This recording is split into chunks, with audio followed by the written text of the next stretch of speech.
ባለንበት ክፍለ ዘመን አሉ የተባሉ ዋንጫዎች እንዲሁም ሽልማቶች ጠራርጎ በቁጥጥሩ ስር አድርጓቸዋል።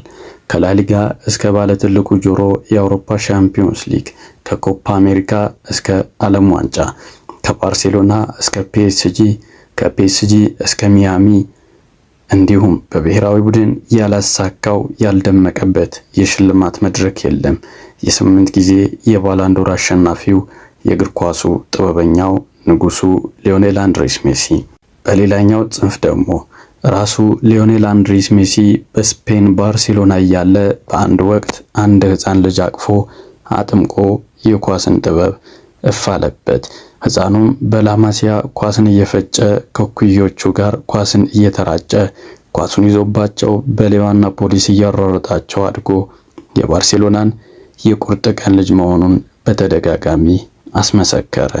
ገና በ17 ዓመቱ ከስፔን ጋር የአውሮፓ ሻምፒዮን ክብርን መቀዳጀት ችሏል። ከባርሴሎና ጋር 3 ጊዜ ላሊጋን ሲያሸንፍ እንዲሁም ኮፓ ደሌሪ ሱፐር ኮፓ ከወዲሁም ማሳካት ችሏል።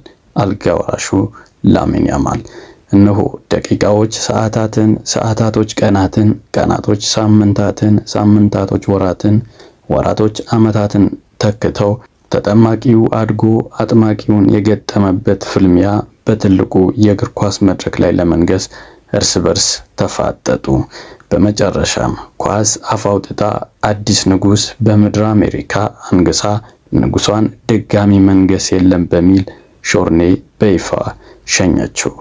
ድርሰት ካልሆነ በቀር በእውኑ ዓለም ሊሆን የማይችል የሚመስል ነገር በእግር ኳሱ ዓለም የ2026ቱ የዓለም ዋንጫ ፍጻሜ ጨዋታ ተጠማቂው አድጎ አጥማቂውን የገጠመበትና የረታበት ፍልሚያ፣ ምርጡ ተጠባቂው ጨዋታ፣ ዓለም በጉጉት የጠበቀችው የዓለም ዋንጫው ፍጻሜ ጨዋታ ከሚስተር ዶናልድ ትራምፕ ሀገር አጥማቂውና ተጠማቂው ያደረጉት ፍጥጫ፣ አርጀንቲና ከስፔን፣ በመጨረሻም 120 ደቂቃ የዘለቀው ትንቅንቅ በተጠማቂው አሸናፊነት ስፔን 1-0 በሆነ ውጤት አጠናቀቀች።